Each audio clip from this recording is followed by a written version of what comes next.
Hey guys, I'm Jonathan White, and today I have a very special guest with me, Jude Trapani, who has been my teacher, teaching me Tai Chi and Qigong and energetic practices, as well as a mentor over the past couple of years.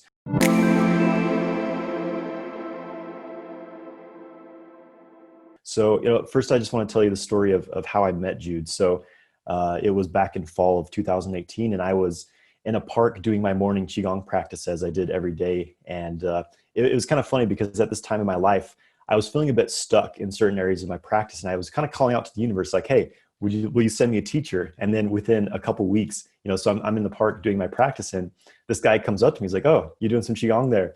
He's like, "Can I show you some things?" And it was Jude, and he just absolutely blew my mind. And I was like, I gotta study with this guy. And I've been fortunate enough to work one-on-one with him for the past 2 years. And I just can't say enough good things about just his skills, his understanding of these deep energetic concepts. And so thank you, Jude, for being here. Do you want to just introduce yourself, maybe give a little bit of your background in what you do? Of course. Yep, I'm Jude, and I love Tai Chi, and I love internal arts Tai Chi, and I have a history of studying nature, and then the Tao, and then Tai Chi and Qigong, and from that has spurred all this myriad of concepts that really support themselves and intertwine. And um, it's led me down this road of exploring um, the physical and metaphysical aspects of life and how all these things kind of collapse into themselves. With that practice has come um, this growing interest in understanding more and more. And Johnny has talked extensively about integrating Qigong and Tai Chi and sexual energy practices and vitality, and how do we basically be the best human being that we can be. And this has opened up progressively over my life. When I was a kid, I was kind of the little shy, kind of wimpy kid that took a long time to progress. It took me till I was 11 to ride a bicycle. But once I started, it was like it really built. And when I got my physical fullness at 18, I couldn't do enough. I wanted to do everything, climb mountains and ride bicycles and swim and hunt and fish until I couldn't do it anymore. And it was really fun. And I think this plays on all sorts of concepts about these activities in life that are so enjoyable, and how we manage ourselves as we do them. Because like many of you have found out, you can overdo and burn yourself out. And how do you really understand this concept of balance and living this uh, smoother life, you might say. Tai Chi and Qigong are a great uh, North Star for this, and fantastic practices. So when I was in college, my first year, I took a gym class. That college gym was so fun because it allowed so much more exploration than just playing kickball in the gym, in high school. So I took this Qigong class. And right away, the professor had all us 18, 19-year olds line up, and he did this exercise where he held out his arms, and we all followed along, and he stood there way beyond the length of time any of us could hold up our arms. And after only a minute, all of us were just like, "Oh, I'm exhausted. I can't hold my arms up." And he continued to stand there for like 4 more minutes. And we were about to just walk away because the guy looked half crazy.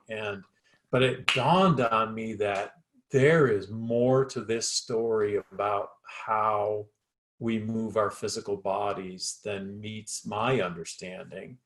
And he was not a big person, you know, he wasn't super strong or anything. So, you know, he went on to explain the idea of using your energy power to move your physical body. And that sent me on quite a path from the late 80s to learning Tai Chi in the Tai Chi form.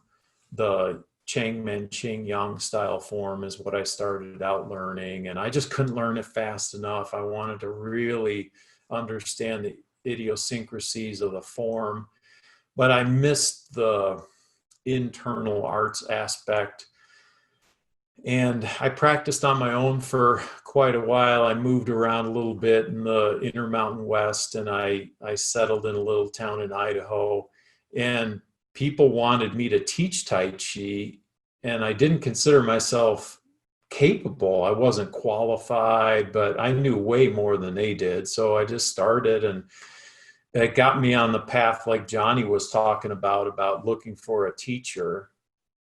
And it took a while for that teacher to show up. And I needed that time to start to understand a little bit more of the Tai Chi form and these practices and studying from books and things. And I thought I was getting it, you know. And then I met my teacher in 2000 at a workshop in Boise, Idaho. And this guy was like the quintessential Tai Chi master. He was from Taiwan, and he was very athletic, and he had decades of Tai Chi experience. And I stayed at the end because I knew the guy who organized it. And so I got kind of backstage pass, you might say.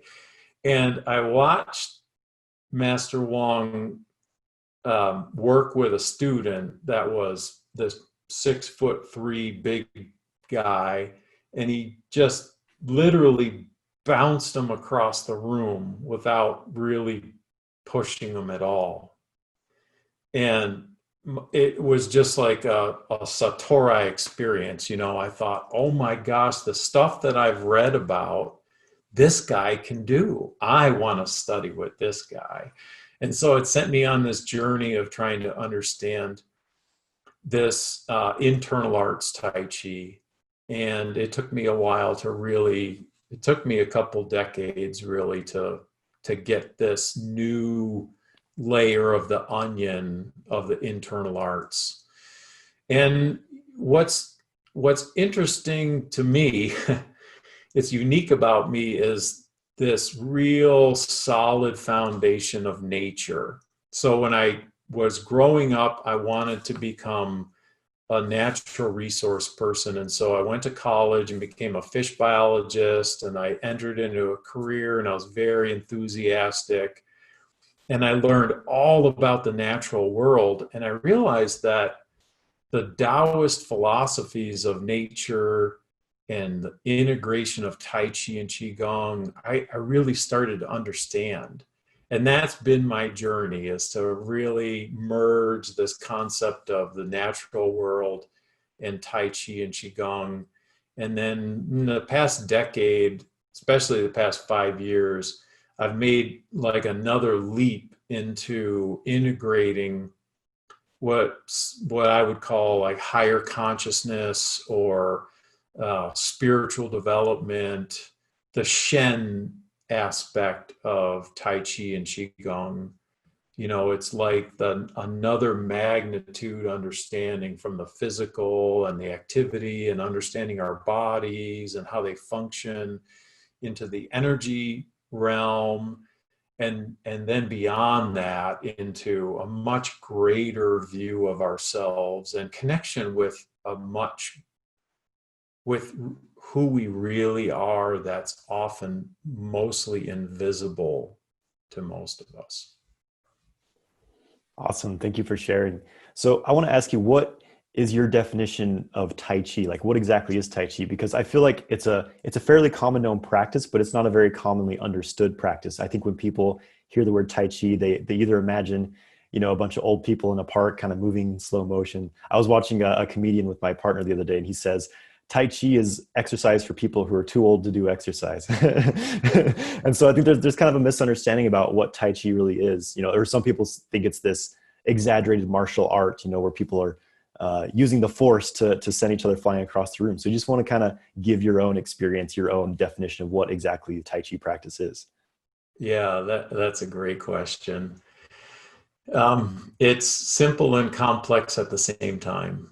And my interpretation and my inference, because a lot of who I am and what I do relies on my intuitive connection to information.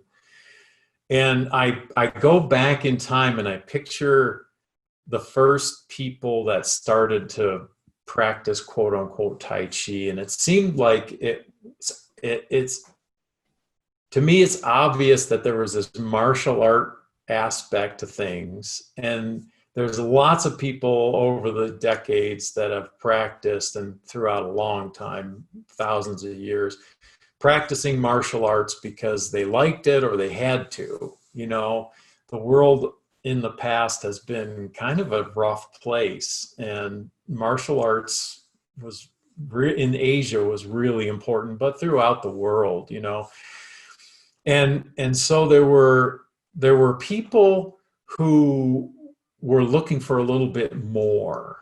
And what they noticed was they could do kung fu and they could do hard martial arts and be very physically oriented, but there were a sect, you might say, everywhere that were guided to integrate the more metaphysical aspects to these activities.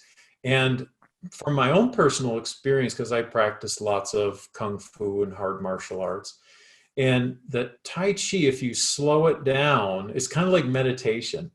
Your monkey mind is going all over the place, and then you slow down and the greater world opens up to you, right? So I think these people started to slow it down, and the energy aspects and the greater potential started to awaken. And so they started to share this information and this teaching of Tai Chi.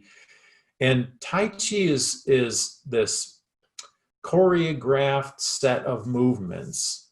And there's obviously lots of different styles, and they have their lineage and things. And as one practices this, the grand ultimate, I don't like those translations, because to me, grand ultimate is referring to it, this practice being one of the better ways to understand the human being's relationship to the physical and the metaphysical world at the same time. And so it's not like it's the only way, but many of us are drawn to Tai Chi and Qigong for a whole variety of reasons, but we feel this sensation and this enlightenment when we learn and practice these arts that bring about this good feeling. You feel after you're done, you feel like you've exercised, and you feel at peace and a little bit calmer, and your breath is calmer, and you have a better outlook on life. And so it's not like it's only for old people because they really can't exercise anymore. I ran into it early in life, and I thought, now this is a lifetime sport or a lifetime activity. And I want to keep it, because there's going to be a time when I'm not able to do all the physical things that I can do in my 20s. And like Johnny talks about often, it's an integration with all sorts of other activities. So I don't just do Tai Chi and Qigong for my physical activities. I hike and I bike, and I sometimes lift weights for my strength training and all sorts of things like that. But those are a physical focus. And my focus with Tai Chi and Qigong is not to look like the old Chinese teacher doing this choreographed dance, It's to invoke this metaphysical aspect that is so integrated in the movements if you're guided to and you're taught. This is the tricky thing about Tai Chi and Qigong and the more metaphysical aspects of Bagua and Xing Yi and other things, is that if you watch the Olympics, they have the competition style Tai Chi form, and it's all a choreographed dance. And if that's all one ever knows, they only know the physical aspect of Tai Chi. But if you have a teacher that can download these metaphysical aspects and integrate what Tai Chi really is like this, the Tai Chi symbol is the integration of the physical and the metaphysical all at the same time. You don't get that from running most of the time. A few people can make running a merging of those two, but most people do physical activity strictly for physical activity. So Tai Chi is hard to explain because it goes beyond words. It's this culmination of things. And when you slow it down, it looks, I'll say this last thing about it. What blew me away was the strength, endurance, flexibility, and agility of my Tai Chi teacher, who really only does Tai Chi and Qigong for his physical activity. When you go hiking with the guy, he's an animal, and his legs are like tree trunks. And I thought, now, I got taught in order to be like that, you had to be a dedicated gym goer. And here's this guy doing it with the old people's activity. Is it possible, to have these things? And what I realized was after I do Tai Chi and Qigong, I feel like I have a workout and my body started to respond. My muscles kept their definition, my strength was better. I learned how to coordinate my body better. And I thought, wow, that I want to keep this as a tool in my toolbox as part of my overall health and well-being.